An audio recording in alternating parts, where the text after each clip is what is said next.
devil is amongst us. Stay back, boy. This calls for divine intervention. I kick ass for the Lord.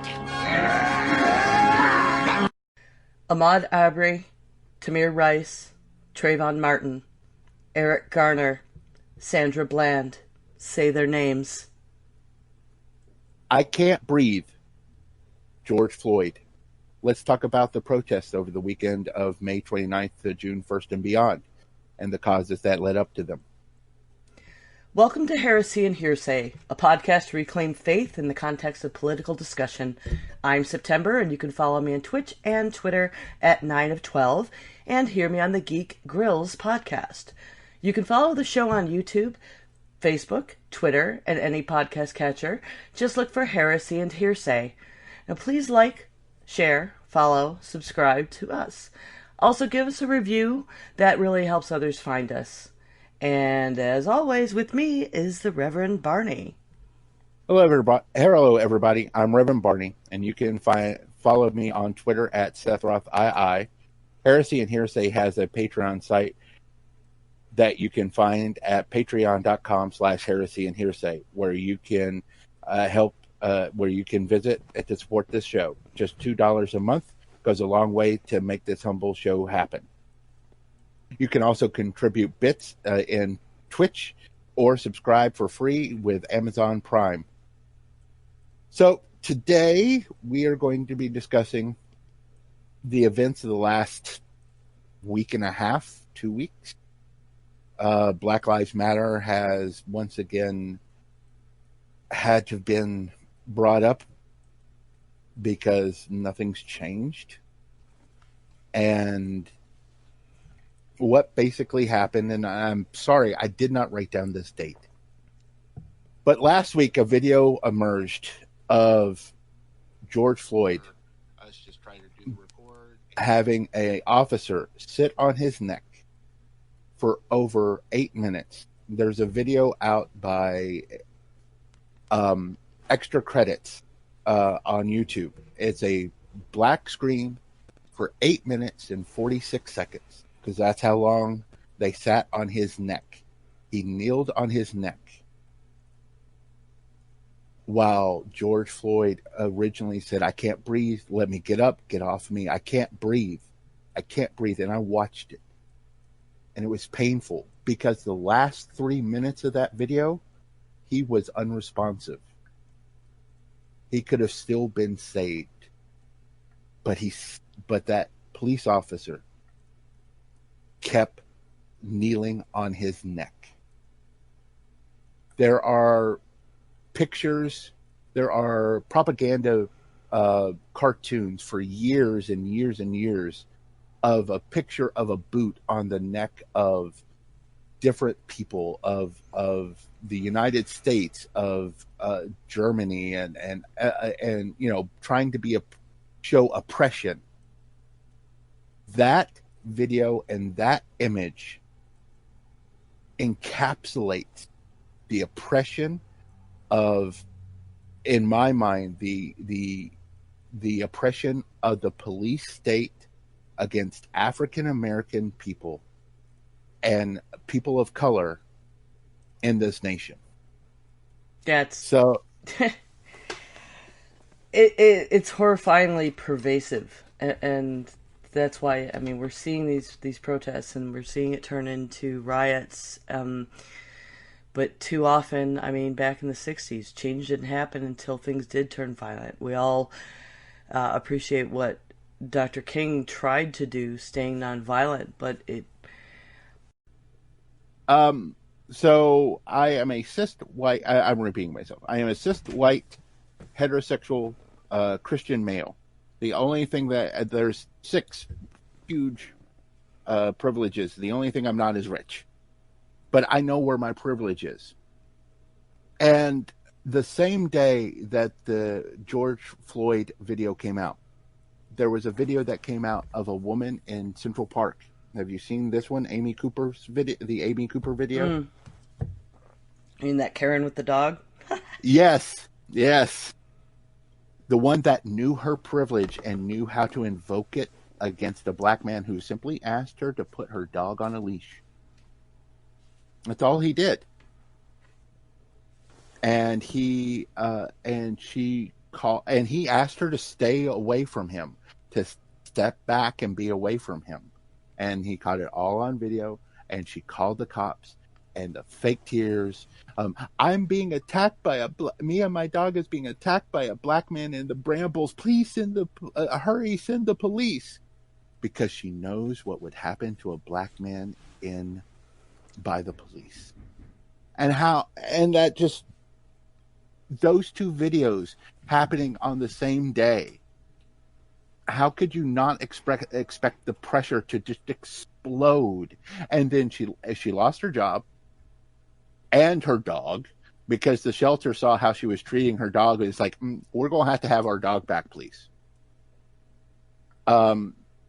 And then she goes on all these national shows, and he even sent out a release saying, please don't threaten her. Please don't send death threats or anything like that. I didn't want to ruin this woman's life. All I wanted to do is have her put her dog on a leash and to protect myself. That's all I wanted. But she lost her job. She was a big corporate CEO, not CEO, but she was a big executive in a banking firm situation. She lost her job. She lost her dog. And she gets on CNN and she goes, woe is me. Why am I the victim of all of this hate? Because you used your privilege to try to have a black man possibly killed, because this nation is crazy and the police in this nation have no problems gunning down an unarmed black man for no apparent reason.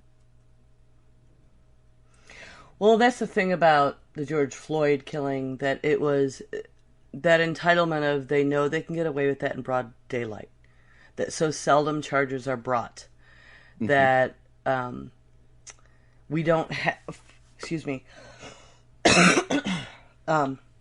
there's very little accountability, where communities they can't even see the complaints that go across chiefs' desks in most places for officers that have engaged in these, incidents of bias and violence in one department or another, or if they don't bother, they can't share public records for background checks, right? When they hire somebody, fine. And a lot of police departments have psychological evaluations before they hire someone, and they can't go sharing other people's health records or employment records. But the complaints that come across their desk while these men are on the force, there's very little public accountability, and that's one thing that we in our privileged community could be asking and pressuring our local police departments for creating that. The chief has purview over making those kind of records publicly accessible so that individual officers are more accountable for how they behave. But this rarely happens.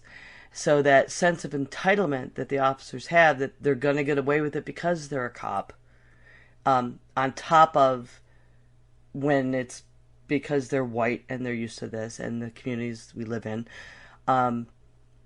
it's a dangerous combination of potentially a potential abuse of power that really, really is a thing.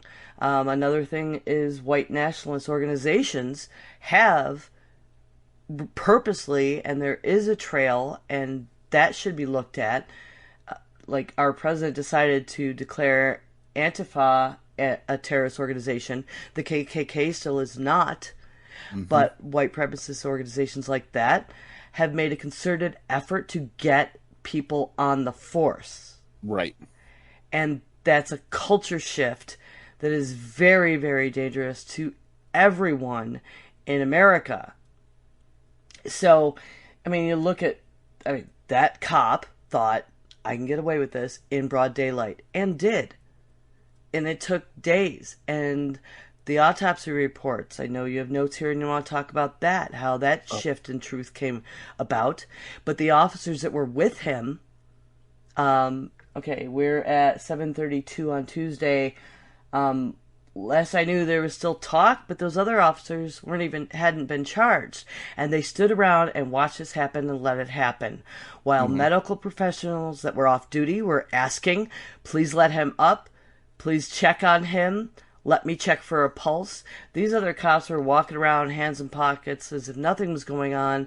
And I heard reports that they had threatened some people with pepper spray that were trying to approach and check on George Floyd. Mm-hmm. And they have not been held accountable at all. Like, the police need to be accountable for each other's behaviors in those situations as well. They call for backup. It's the first thing they do when they're pulling anybody over for anything. Mm-hmm. George Floyd was being accused of passing off a counterfeit 20.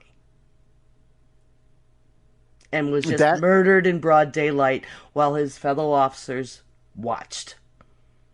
And there's before we get to the autopsy, there's an example. Well, no, that's a stick, so we'll leave that for the stick thing. But there's an example of that in the stick that we'll get to. But with the autopsy, so initially, and this is what this just like set me over the fucking moon when the first autopsy from the county coroner came out. And it's like, well, and I'm doing this in a voice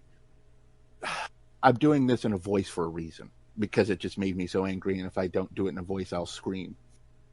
Well, there were contributing factors, and he had some Phenerol in his system, and he probably had a little methamphetamines in his system, and he was overweight, and that probably contributed to his heart attack or his death. I'm like, and I'm sitting here and I'm reading this, and I got so angry that I nearly exploded. I just, I would have been no more Reverend Barney. I was just blown up because I was like, they arrested the cop, and then that same day that report came out. I'm going, oh, there's the fix coming in right now, because wow, just let's keep protecting this cop, even though he was charged with third-degree murder. Third degree is like close to manslaughter, which is not a lifetime sentence. At best, I would give you second-degree murder, but that's not it. This is first degree. He sat there. He knew what the fuck he was doing. That's first-degree murder. Well, first degree, actually, my understanding implies premeditation. As soon as he said, I can't breathe, and the guy stood there with a conscious thought that I'm going to stay here, that becomes premeditation in my mind. Premeditation is I went to go kill this person. Like previously, pre-incident. I'm just saying. And the other reason, I think it definitely should be second degree, at least. And the other officers should also be charged as accessories to murder. Mm-hmm. And criminal negligence. There's a whole pile of charges they could get. Probably conspiracy. There's good reason to not use first degree. Okay. Let alone premeditated. They would have to prove that he went to go get George Floyd in particular to kill. The burden of proof for first degree murder would end up letting him off with nothing. A lesser charge gives more likely conviction, and then they can just maximize the sentence. Well, you can ask for first or second. You can do that. But anyway, I understand what you're saying. But there's actually some evidence coming out that they used to work together. Ooh. This cop and there's some. Although the burden of proof again is very difficult. It is. My mom sat on a first degree murder trial, and she convicted with first degree, and I am and this was death penalty. And I'm anti-death penalty. I don't want this cop to go to the death chamber, but I think he should be in jail for the rest of his life. He should not. Yeah. He's broken. But anyone who can kneel on another human being for almost 10 minutes and several of those after the person is unconscious is brokenly violent and a danger to others and needs to be removed from society. Well, I did a section of good leadership, and one of the good leadership things is that there's a mayor in Tennessee who is also a former professional wrestler. His name is Glenn Jacobs, no relation. It goes by his wrestling name was Kane. And he posted and basically said there's a reason why when you put someone in a chokehold and they tap your arm, you release them, because if you don't, they'll die. And if you look at all the combat sports, like MMA and stuff like that, when they put them in a chokehold and that guy taps out, it's an immediate let go because you're killing somebody. So this, so I mean, it's one of those situations. And Mayor Jacobs is a libertarian, and he's calling out against this. This is what kind of blew my mind a bit as reading some of this stuff. Not everybody, but there is a lot of Republican governors and mayors that are calling out against this, saying this was wrong. This was just blatantly murder. And I think that is also a tipping point too, when you start seeing the side that's normally against you saying this is wrong. Okay, and that's something I was sort of alluding to earlier. People are having this argument about well, they're not doing their cause any good. Looting, rioting, the violence and the anger, expressing that. The peaceful demonstrations are one thing, and it's an extent to which there are two separate groups. However, in the past, like in history, until it turned to rioting, until some violence was enacted, and got to, but often in retribution, you had to have Bobby Kennedy and MLK, assassinated before people in the communities got violent, but then is when legislators feel they can make changes. That's when laws can be passed. That's when measures can be taken, because then there's enough public outcry. It takes everyone feeling unsafe, apparently, for humans to be able to say, "Oh yeah, I'll vote for you again if you go ahead and make a change to protect black folks." Right.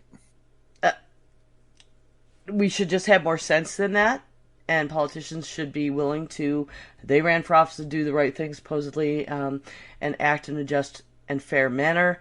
And if we need, laws and regulations and accountability and transparency in our systems to create more safe spaces for everyone in our country, they need to just do it.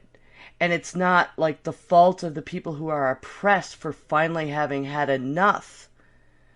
And I mean, imagine living in the kind of terror every day that people of color live in. I mean, Ahmaud Arbery, woo! I mean, that's another thing. George Floyd came on the tail of these assholes just chasing that man down and killing him and filming it. And it was very much we can say, we've had some break-ins. We just thought he was gonna hurt us. It harkens back to Trayvon Martin, and these guys get off. Those aren't even cops, right? And the thing is, with him, they would have gotten away with it, honestly, if that video hadn't came out.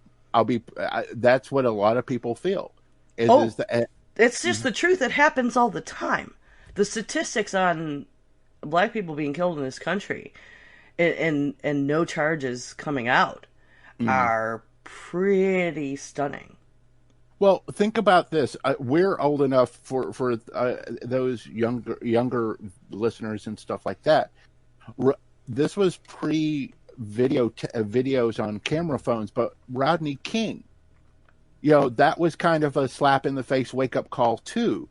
And that was, and though he was in the wrong in some respects, he didn't deserve that beating that he got. But that was a generational thing. There's a video from Twitter that I posted where there's this 45-year-old man, my age, and a 30-year-old man and a 16-year-old man, all standing there, all African American. And it's a generational thing. And you can see the anger from this 45-year-old man who has been there multiple times trying to get this fixed, and it hasn't changed. This 31-year-old man saying that I marched 4 years ago and it didn't change. And he's talking to the 16-year-old kid and he's saying, this isn't working. Find a better way. Because this, talking about the marches, talking about the protests, talking about the rioting, it's not working. Find a better way. And that hit me hard because it is generational. Our generation, the Generation Xers, have seen this time and time again, and nothing has changed. It has not gotten better in years. And people from the 60s can say, well, it's gotten a little better, but it's still the same as it was back in the civil rights movement. The only difference is they are not pulling out hoses the entire time. Yeah, there's an entire... Well, all right, one thing we do need to say is we need to finish the bit about the autopsy. George Floyd's family hired an independent expert to do an autopsy and is very, very clearly determined that it was asphyxiation. And there was also, I think, there was a state autopsy as well. I think there was 3 autopsies. There was an independent autopsy, there was the family autopsy, and then there was the county autopsy. And 2 out of the 3 say that. And the county commissioner finally flipped and says, yeah, it's murder, after the other 2 came out and said it was asphyxiation and murder. But he is still standing by the fact that it's, there was other factors too. So there's wiggle room for his, because his will be the official statement, while these other 2 won't be the official statement, because his is the county. So, yeah, I mean, there's problems. I mean, it's systemic. When you get a coroner doing that, when evidence clearly states or shows what exactly happened, and then you say, well, there were all these other factors too. And I'm like, no, there were no other factors except for a man standing on this guy, leaning on this guy's neck for over 8.5 minutes. That's the only evidence you need. Yeah, some of the most emotional accounts. I mean, the last word he uttered was "mama." Mm-hmm. And I hear the voices of people in our Black communities, and like when a grown Black man asks for his mama, he's dying. I mean, or he's terrified. He's dying. So, okay, so you were talking about how generationally it was like, this isn't working, find a better way. There are huge barriers to finding better ways. Right? Like, the white supremacists already have this privilege and networks and avenues and can en masse recruit and train and organize to get people into police forces. Black communities should ideally be creating, like, I've seen some progress actually locally. Our police force is diversifying and trying to make sure to hire more people of color. So that's a good way, but the opportunities aren't necessarily there. These communities are so oppressed they don't even want to speak to cops, let alone become cops. I mean, you think it's really cute when their kids like, I want to be a police officer, I want to be a fireman, right? Like, that was the ideal when you were a little kid. Those kind of positions of authority were something to look up to. But when you're trying to recruit people from a community and that's not something to look up to, the cops are the thugs. How do you solve this problem? Well, and how much of the African of the people of color's communities look at people who become cops as turncoats? Is turning their backs on their own people because of what's been going on, generationally. What's been going on? These are the people that shot my grandmother while she was marching in Selma, or these are the people that threw down my mother when she was protesting for Trayvon Martin, and so on and so on. At this point, it's. I don't know that there is an answer as far as that's concerned. There are avenues and answers out there. Things like the accountability programs that can be enforced. There was a big surge in the 80s, and I expect there'll be one after this of things like community policing centers. I don't know if you remember those, and they're all closed now. I haven't seen one in ages where they basically put small stations in at-risk neighborhoods and police go ahead and spend the time to develop relationships with these communities. And that starts to balance things out. Because when you know each other, there's more accountability. Right. And I actually, there's a report that was done not too long ago. I think it was that majority of cops that are in big cities, that they live in the suburbs, that they don't actually live in the cities. Right. And that makes a huge difference because there's that separational gap.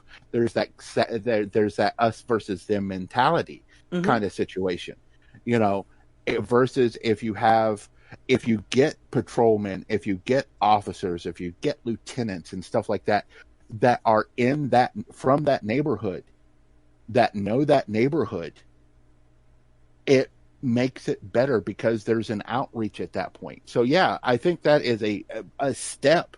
I think that they really should push more for recruiting in the city. But they just keep cutting funding to those programs. I do, yeah. But they keep adding funding to add tanks.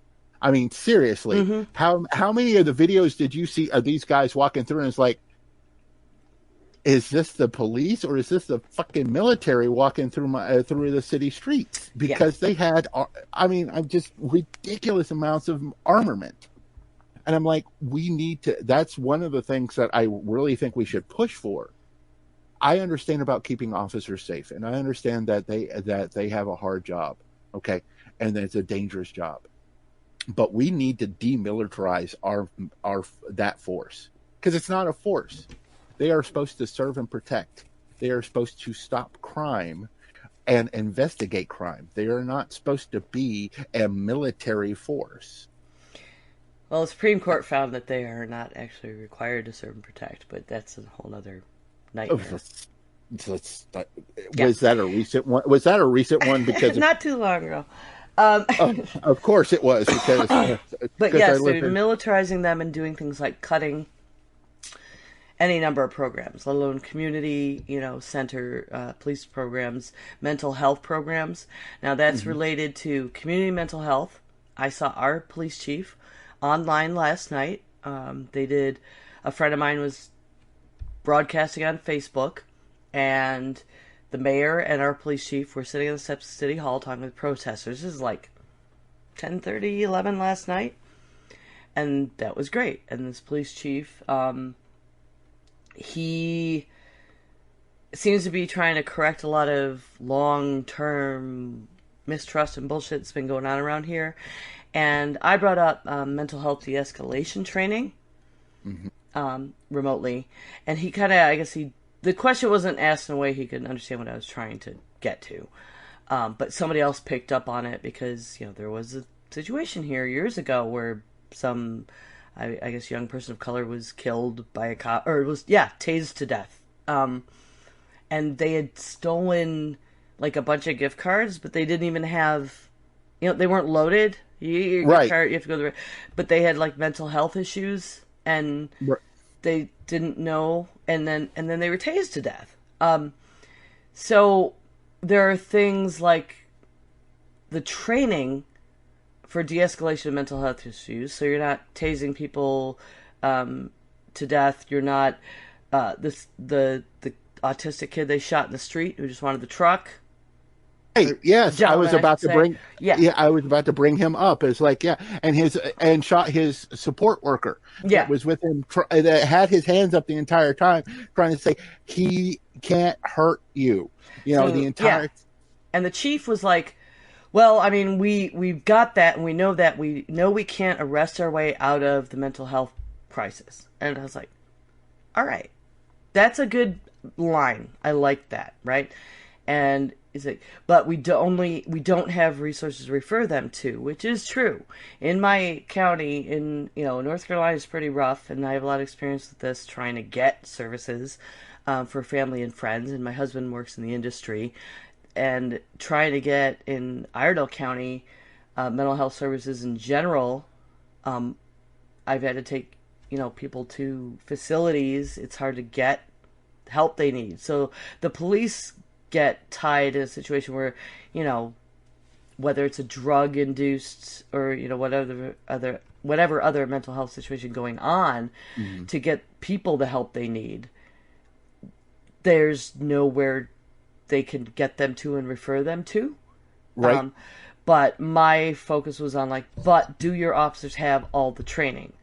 Because that is something I might be able to help with. That is something, there are resources out there we can try to get you to make sure the officers. So I went to the police station today.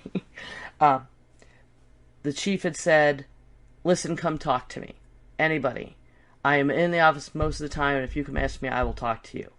Now, I am white. I have my privilege, and I'm not pretending going to go there and start talking Black Lives Matter and try to be the voice of someone I am not. I can't do that. However, this mental health advocacy issue that we've talked about, getting the officers these trainings, is another marginalized population. It is something I have experience with, and it's something I knew about. And I could go use my privilege to go comfortably talk to the police chief and see if he was being actually up front, like if I went to the door and asked for him if he would come talk to me. And he did. Then again, I was a white woman. I asked a black friend of mine to come with me because I knew he had issues and stuff too. And he was just like, I've had enough of those mofos this week. Not today.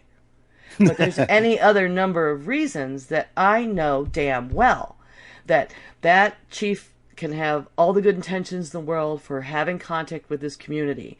But for a person of color to go to the station and stand at the door and try to make that contact is intimidating for 100 legitimate reasons. They can't. Their experience with the police is way too patterned and terrifying that they're not going to feel comfortable going to you to talk to you to get these things solved. So, I'm going to post on Facebook and explain this to some people locally. I can't go be your voice, but I'll go with you. It's kind of like you can pee next to me pin for my trans friends. I can be a black ally. Right. And if you need to go talk to the chief, I will go there so that there is accountability if they refuse to talk to you or if they don't listen. I can witness. So that's another on the list of, as white people, something we can do to help. Be an advocate where you can. Be an ally and be a witness. And there's a couple of other points I really wanted to hit on. I know this is going to be a longer show than normal, and that's fine, whatever. One of the things I wanted to hit on is that there's a lot of reporters who are also being attacked.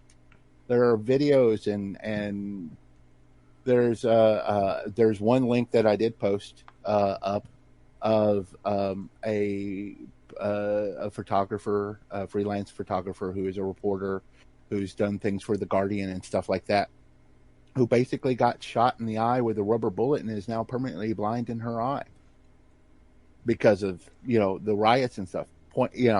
And rubber bullets, for those who don't understand, it's basically a bullet, but it's wrapped in rubber, and it is not supposed to be shot at point blank range because it's still a blank that you shoot at someone at point blank range can still kill them.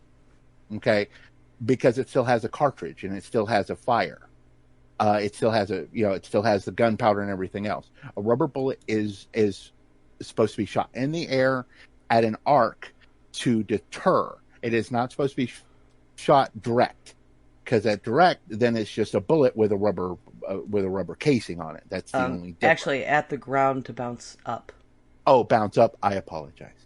I have a friend who went through that training and posted about it today. Is how I know that. Okay. So, but it's not supposed to be pointed at the person. Okay. It's supposed to be, but they're shooting at people, and it is causing a lot of harm. And there are posts of, there was a post of a reporter in Seattle being shot at. There are posts of Congress people, state Congress people being arrested by the police in New York, or being pepper sprayed in New York, for being a protester. This is not.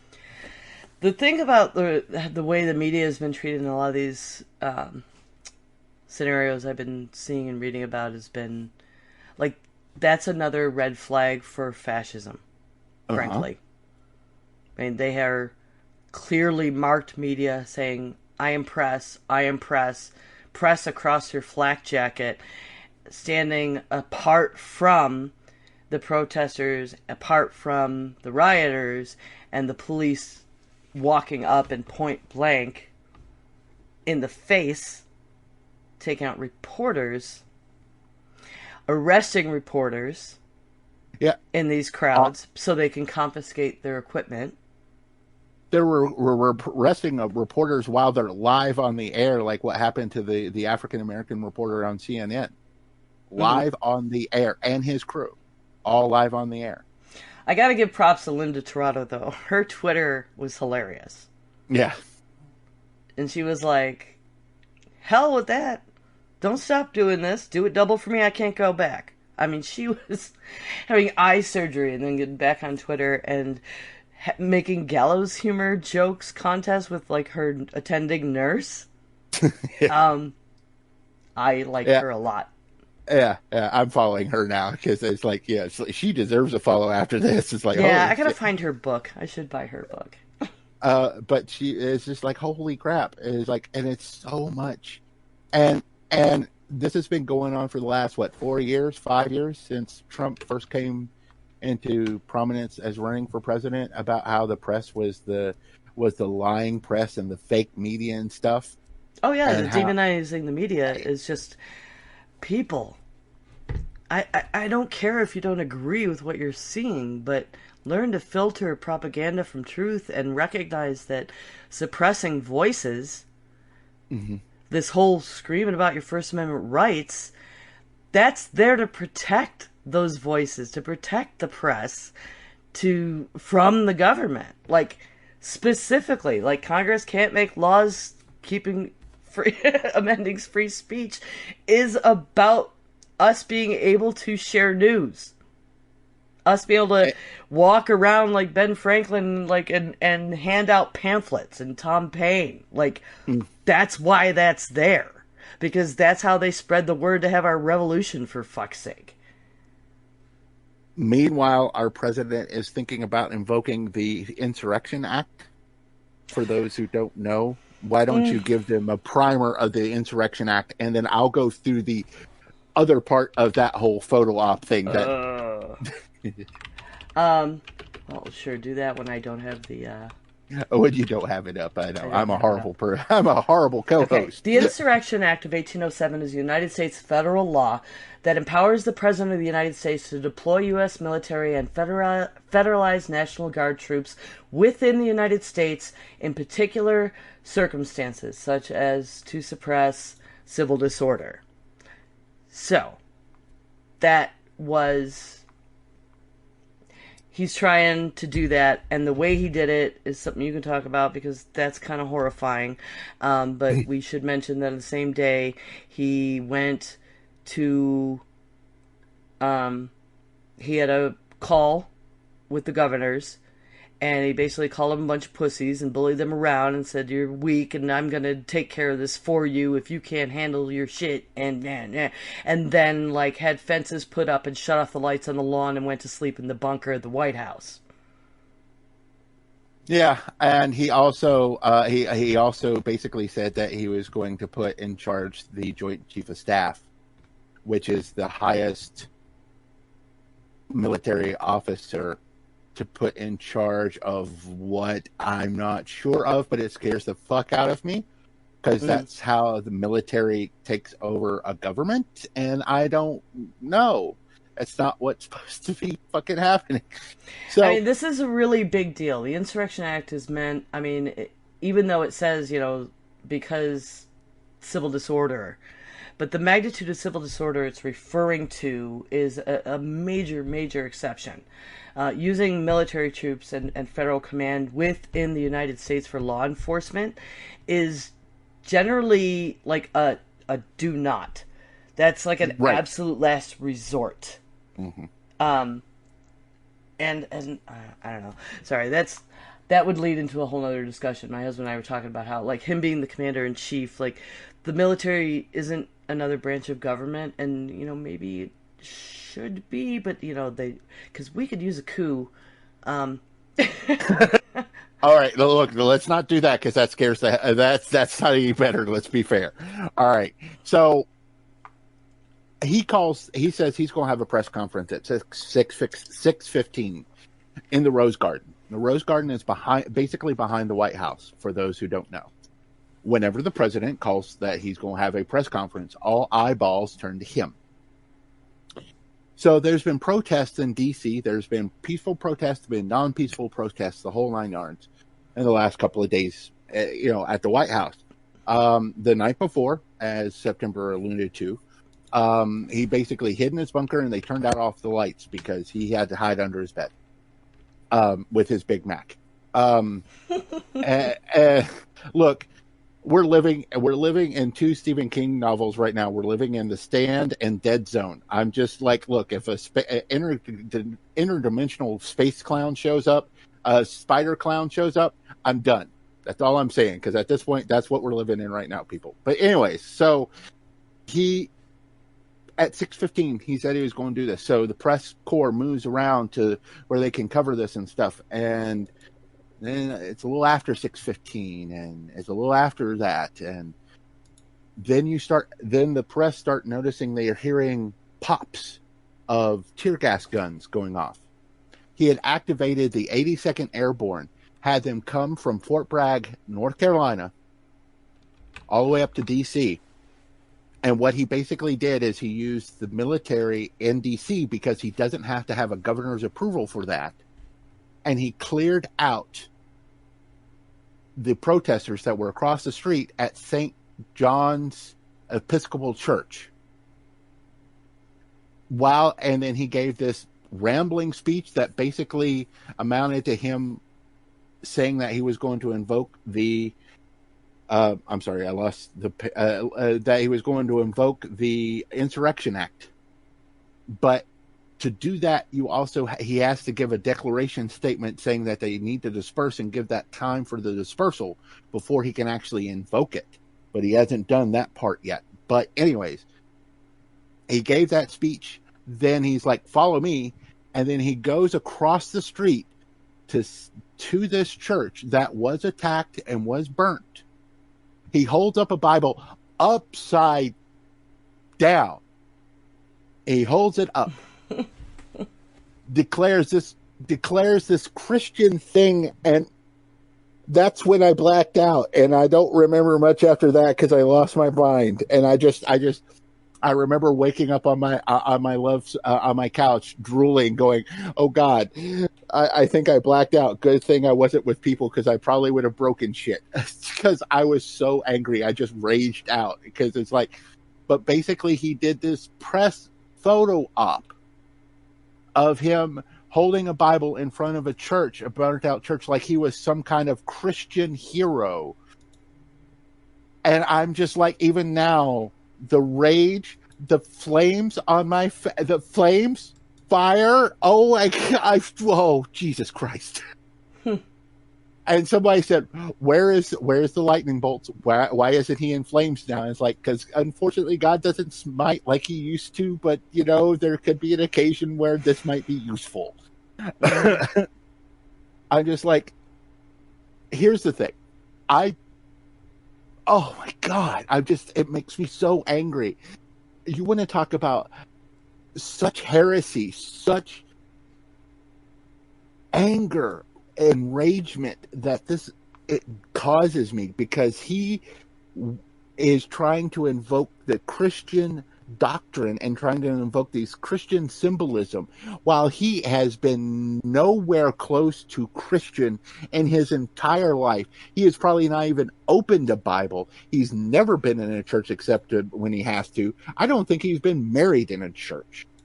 I think he was married, at his casinos and stuff like that. So how dare he do something like that? And before he did that, he made sure that, and there were people of the faith that were there handing out water and making sure everybody was okay. There was medics there and everybody else checking on people and stuff like that. And they fought and they cleared them out. They used the military, our military, to attack our American citizens for a photo op. This is not something that is done in America, or wasn't done until yesterday. This was something that was done in a junta or a banana republic or in Nazi Germany, and I don't use that term, and I don't use that lightly. I don't like to invoke that imagery, but that's what this is. This is fascism. This is propaganda fascism. This is using the military. This is using us versus them mentality. And using this is the military against American citizens. I mean, it's kind of a no-brainer. It's that simple. He wants it. He's done it. And he's trying to do more of it. And it's reflected. It's reflected in this, the emboldening we have seen of people of a certain ilk by him. He's retweeting white nationalists. Yeah. Hello, and quoting them. And I mean, these quotes out there that people are, whether he's feeding them, whether he's reading them, and he's using them, and they're working on people who aren't aware of where they come from. Like when the looting starts, the shooting starts, for instance.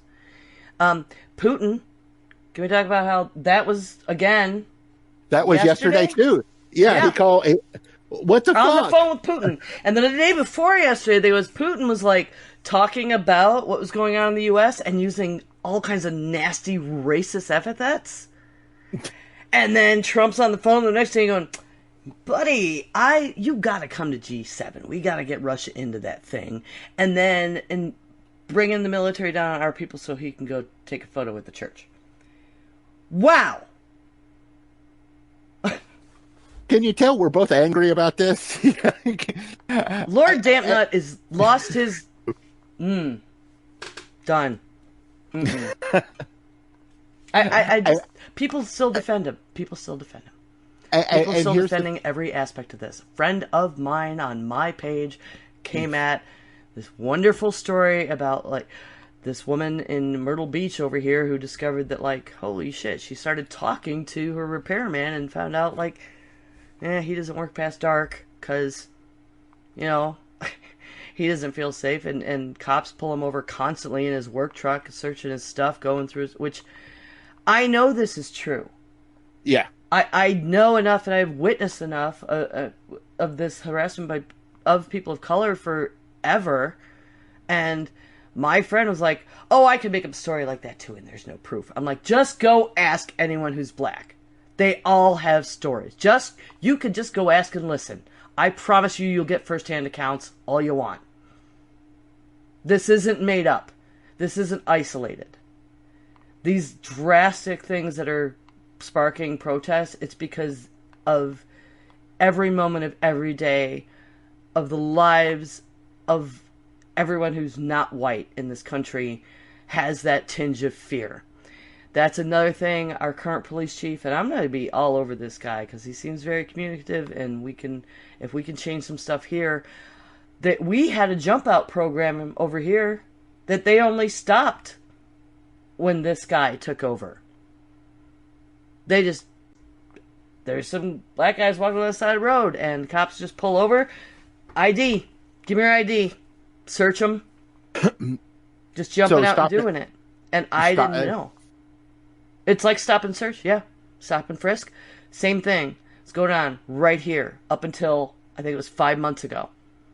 And I didn't really know. I didn't know it enough that I knew it was called the Jump Out program, until like my friends of color were talking about like, is Jump Out done or not? Is it done or not? Because they didn't know, and they were asking the police chief last night, and they said, yeah, Jump Out's over, and I'm like, oh, that's what that was.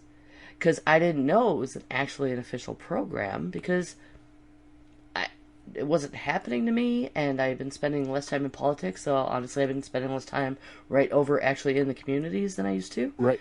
But, yeah, that was official policy, something they were doing, and my experience was, and I was talking about this with my husband, is every time you drive through certain neighborhoods in our town, it was like, oh look, there's 5 cop cars in one car.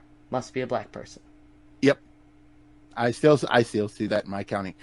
I've told, and I've been pulled over, and they call no one, or they call one. I have been pulled over for dumb shit like a headlight out or sticker.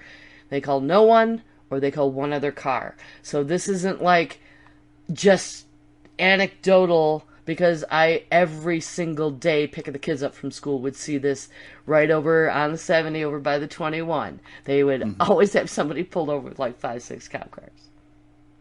And I've told this story before. I'll tell again. When I was a pizza delivery guy for a company, I was delivering pizza to a captain of the, a high-ranking officer in the county's police force in the county I live in. And I rang his doorbell, and it rang Dixie. And you go, really? And I told my boss, is like, I'm not delivering at this place ever again. And he's like, why? And I told him, it's like, okay, I understand. Because he was African American. And it's like, okay, I understand. It's like, it's a little weird that you're a white guy. It's like, I have priority. I have ethics. Yeah, fuck that guy. And and on top of that, make sure you don't send any of our African American guys over there. Holy shit! But that's the other thing. And it's just like, and here's the thing. 2 weeks ago. Oh God! Oh my! It's been 2 weeks. It's only been 2 weeks. Will this year ever end? Yeah. It's been 2 weeks ago. I'm sorry, I lost myself because it's been a long year. 2 weeks ago, we had protesters, armed protesters, standing in front of cops, coughing on them because they couldn't get their fucking hair cut. But nothing happened to them. Walking into our legislative buildings with automatic weapons. To the point where they had to cancel in Michigan, they had to cancel the legislation. They had to cancel that day because they were afraid for their lives, and the cops did nothing to any of them. But our president supports, man. The governor's got to be stronger. Everybody needs to get, those cops need to take out in the streets, and we need to call in the National Guard. We need to throw tear gas at the black people who are exercising their right to protest in the street. Who, by the way, was also cheering on those protesters 2 weeks ago. How can you not see a more clear picture as an American and has a conscience? And I'm going to say this, and I've tried not to make this like a political vote thing because this is not about a political vote thing. But as it's starting to shift to where it's starting to be more politics at this point because, President Dumbass here is trying to like shoot American citizens, for every Bernie bro and every leftist who is bitching and complaining that Bernie didn't win the nomination and that it's going to be Biden, and they're saying they're going to sit out. If you sit out, and if we reelect numbnuts here, I blame you for every murder of every African American citizen in this country. I blame you for every child that is going to be put in a cage, and I blame you for all of the atrocities that have happened, because it will be on your hands because you sat out because your guy didn't win. Yeah, we have to do better. I have a very conservative friend. So there is some hope. Who is posting today saying, Our republic is lost and social distancing offends more people than the idea of military being used for law enforcement. And that's the other thing we have to worry about, is because we're still dealing with this virus and we're having these protests. We just had the hugest spike in North Carolina and in many other states at one-day spikes as far as cases. I'm curious how they're going to handle some voting situations. I'll be trying to look around for that tomorrow. There was voting going on in Philadelphia today, and they have a curfew of like 6. Yeah. Mm. And I know. But let's talk about some good stuff. Okay. Let's end with a couple of good things. We have a carrot and stick, and we'll do that too. But our governor, we're both in North Carolina, our governor actually went and marched with the protesters yesterday. That shows some leadership. And look, he was an attorney general before he was the governor. And this could sink him, because our state is not a conservative state.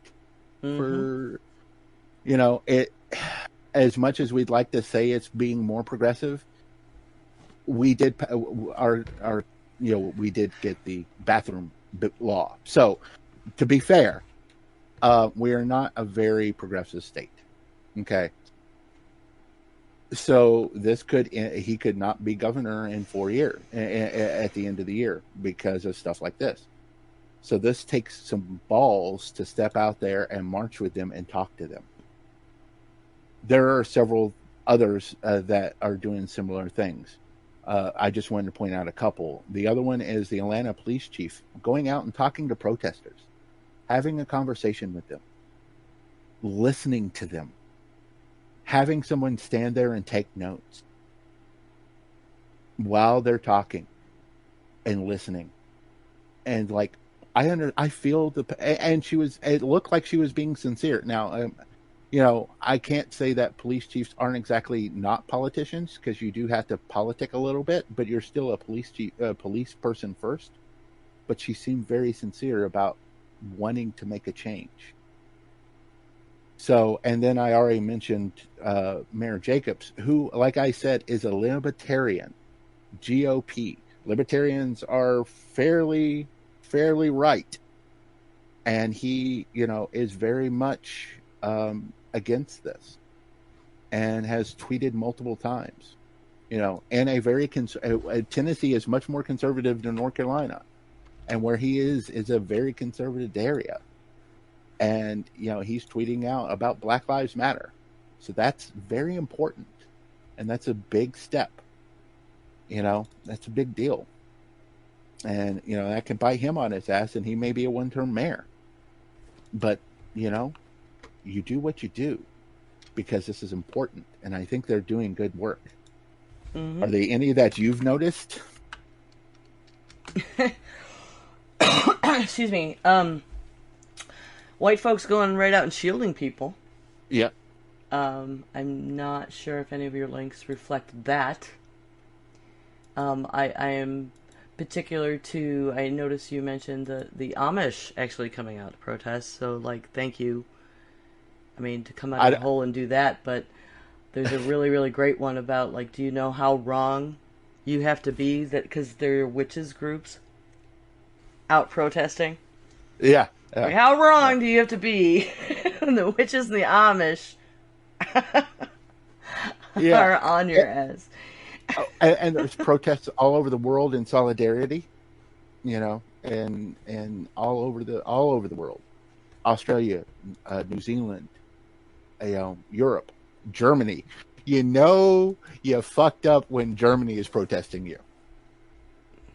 As far as I mean, if they're calling you out, they know their damn business. Yeah, it's like, but I put this is for me. You may disagree with this, and that's fine, September, if you do. But one of the protests and whatever happened is that the Daughters of Confederacies museum in Richmond got burnt and attacked, and they lost a lot of stuff. And I'm like, I don't think I can feel too bad about that. I'll be perfectly honest. I can't. I'm like, that's the I'm sorry. I prefer more nuts and boltsy ways to get stuff done. The protesters here the other night marched past.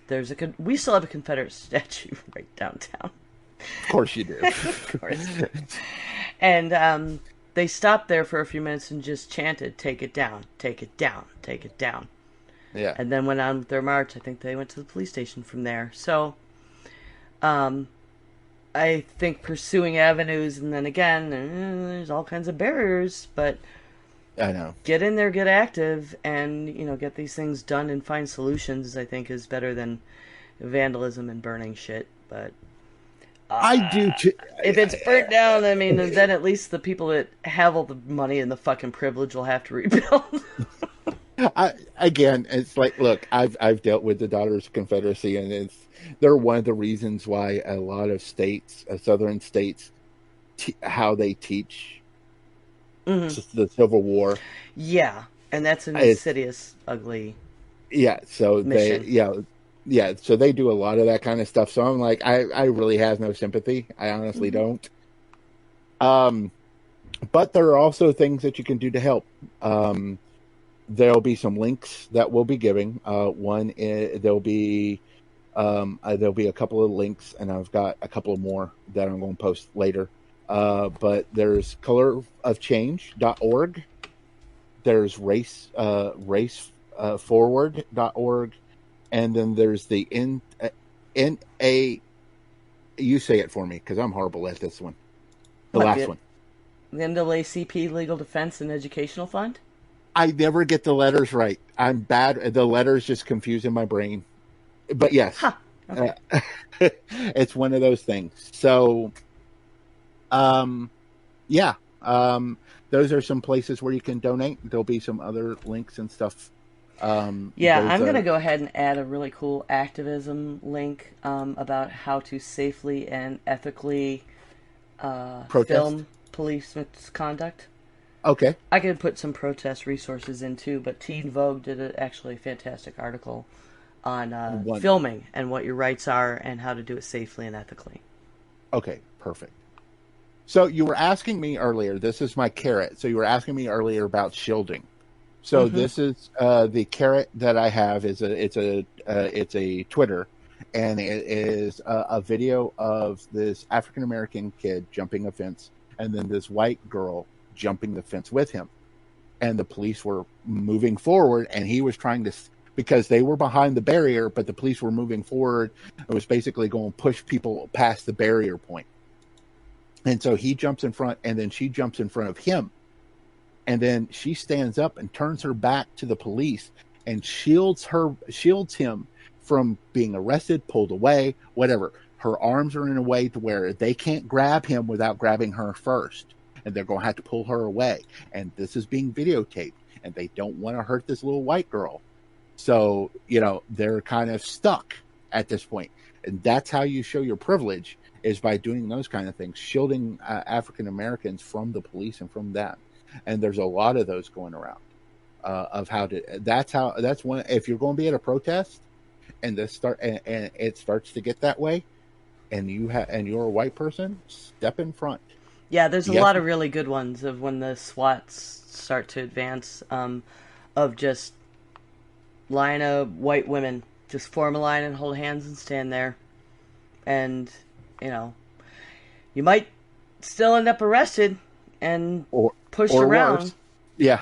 But at least you're standing with, and, they are less likely to attack. That's just true. But if they do, that's on them, and they're going to be more accountable, because that's how you could use your privilege.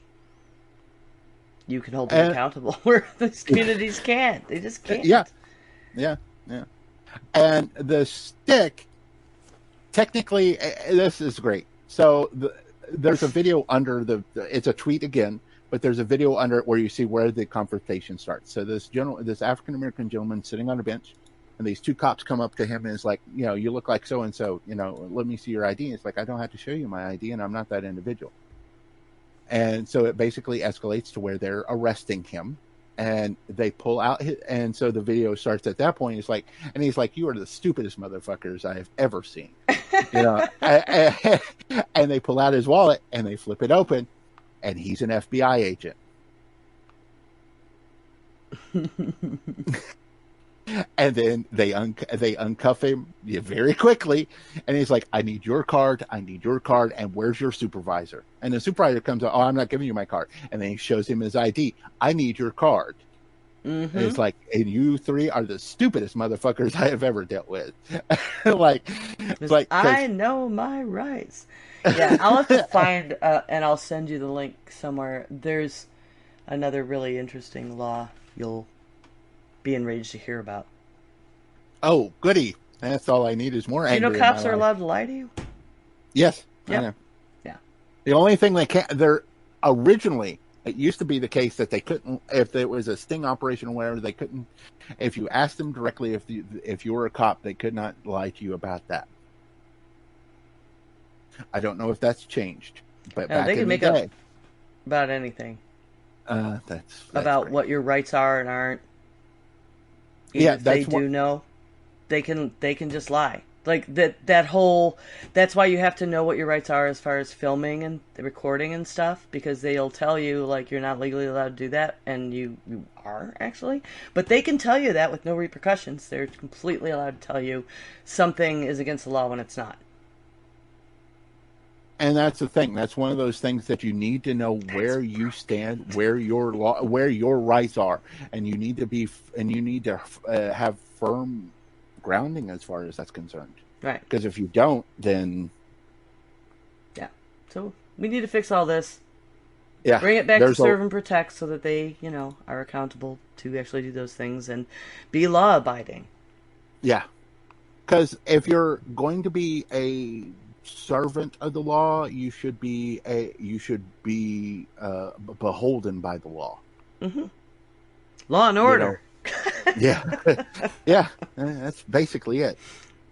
So this has been a long one. I'm glad that whoever was still with us was with us, and I appreciate it. And we'll get this up on YouTube as soon as we can splice it all together. Thank you for the technical staying with us or returning through the technical glitches. Thank you for once again joining us at Heresy and Hearsay. I'm Raymond Barney. You can follow me on Twitter at SethRothII. You can find the show on Facebook, Twitter, YouTube, and any podcast, as well as our website. Just Google us. Don't forget our Patreon page, where $2 a month can help us keep this going. And and this month, any money that we make this month will be going to the NAACP, that one. NAACP Legal Defense and Educational Fund. Thank you. Sorry, go ahead. I'm September, and you can follow me on Twitch and Twitter at 9of12 and hear me on the Geek Grills podcast. Thank you for listening today, and bless your hearts.